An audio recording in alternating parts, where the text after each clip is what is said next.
जय गुरुदेव भगवान की जय। गुरु ब्रह्मा गुरु विष्णु गुरुदेवो महेश्वर गुरु साक्षात परम ब्रह्मा तस्मै श्री गुरुवे नमः। जय गुरुदेव भगवान की जय। ओम परमात्मे नमः।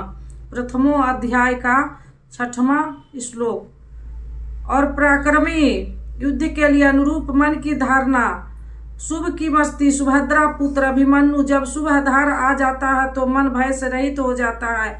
ऐसा शुभ आधार से उत्पन्न अभय मन ध्यान रूपी द्रौपदी के 5 पुत्र बातलस लावस सहेत्रा सौवेंता तीर्था सब के सब महारथी है। साधन पथ पर संपूर्ण योग्यताओं के साथ चलने की क्षमताएं हैं। इस प्रकार दुर्योधन पांडव पक्ष के 15-20 नाम गिनाए जो देवी संपत्ति के महत्वपूर्ण अंग है। विजाति प्रवृत्तियां का राजा होते हुए भी मोह ही सजाति प्रवृत्ति को समझाने के लिए बाध्य करता है।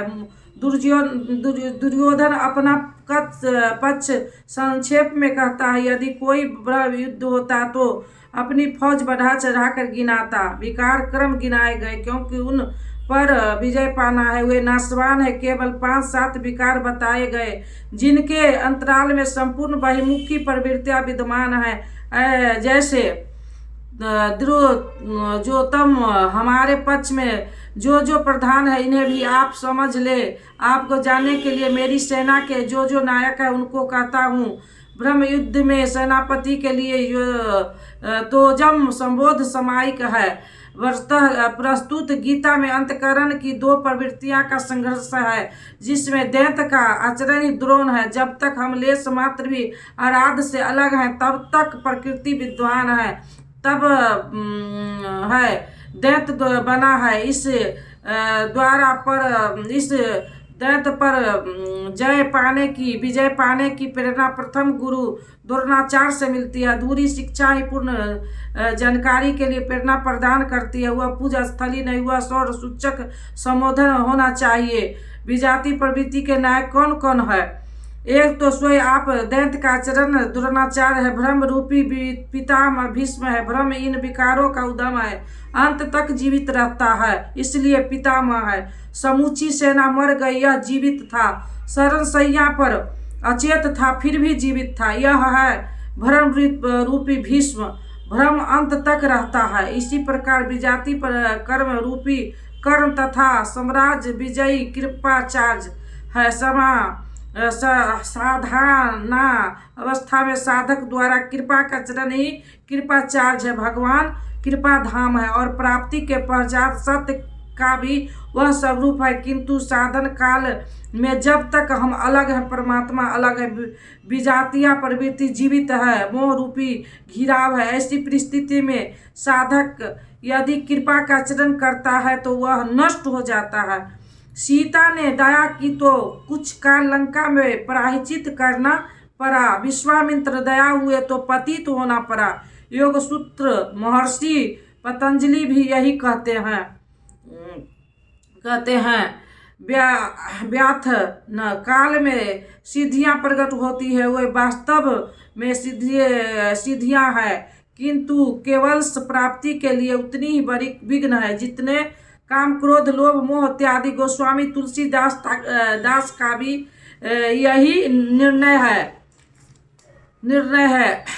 छोड़त ग्रंथ जानी खग राया विघ्न अनेक करहु सब माया।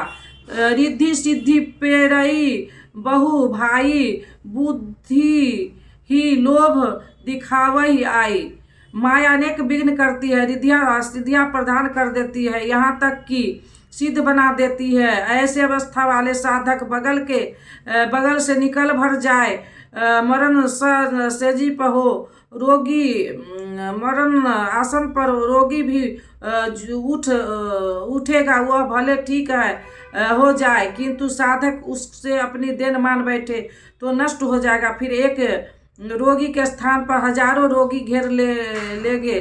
भजन चिंतन का क्रम अवरुद्ध हो जाएगा और उधर भगते बहकते प्रकृति का बाहुबल हो जाएगा। यदि लक्ष्य दूर है और साधक कृपा करता है तो कृपा के अकेला आचरण ही समूची सेना को जीत लेगा।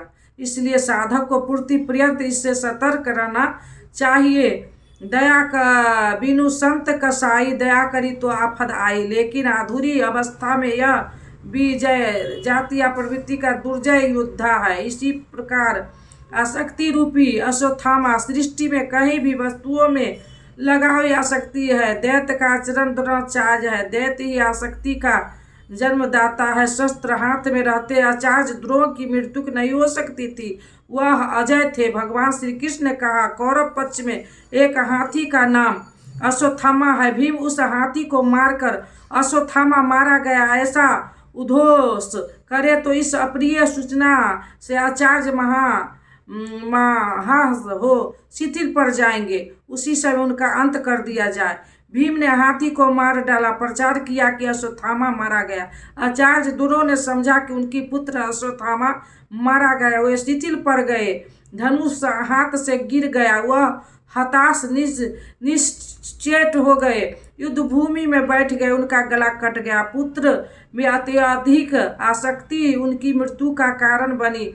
अश्वत्थामा दीर्घ जीवित था। निर्वृत्त के अंतिम क्षणों तक यह बाधा के रूप में विद्यमान रहता, इसलिए अमर कहलाया। कल्प रूपी विकर्ण साधक की उन्नत अवस्था में विशिष्ट कल्पनाएं उठने लगती है। मन में संकल्प विकल्प होने लगता है कि स्वरूप प्राप्ति के साथ भगवान की ओर से कौन सी सिद्धियां अलौकिक शक्ति प्रदान की जाएगी। भगवान के चिंतन के स्थान पर विभूति का चिंतन होने लगता है। साधक की दृष्टि केवल कर्म पर होनी चाहिए, उसे फल की वासना वाला नहीं होना चाहिए। किंतु जब तक रिद्धियों सिद्धियों का चिंतन करने लगता है, यह विकल्प ही विकर्ण है, यह कल्पनाएं विशिष्ट है, किंतु साधना में भयंकर बाधक है। भ्रममयी श्वास ही भूरी सर्वा है। साधक का स्तर उन्नत होने पर उसकी प्रशंसा होने लगती है कि वह परमात्मा है, सिद्ध है, उसमें दिव्य शक्तियां हैं। उसके समक्ष लोकपाल भी नतमस्तक हो जाते हैं। इस भाव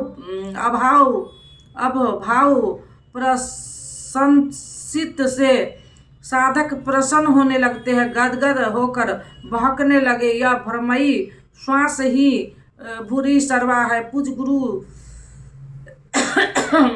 देव कहा कथन था, संसार पुष्ट वृष्टि करे, प्रशंसा करे। विश्व गुरु कहे, तुम्हें कुछ भी मिलेगा नहीं, रोने को आंसू नहीं मिलेगा।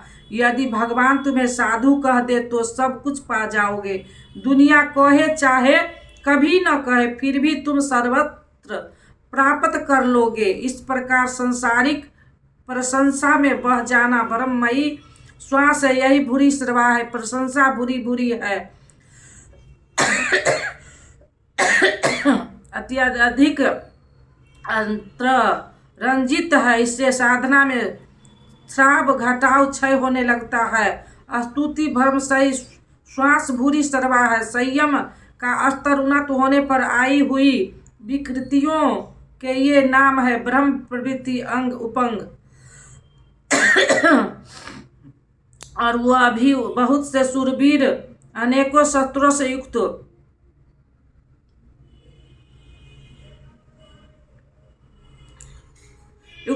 मेरे लिए जीवन की आशा को त्याग कर युद्ध में डटे हैं। सभी मेरे लिए प्राण त्यागने वाले हैं, किंतु उनकी कोई ठोस गणना नहीं है। अब कौन सी सेना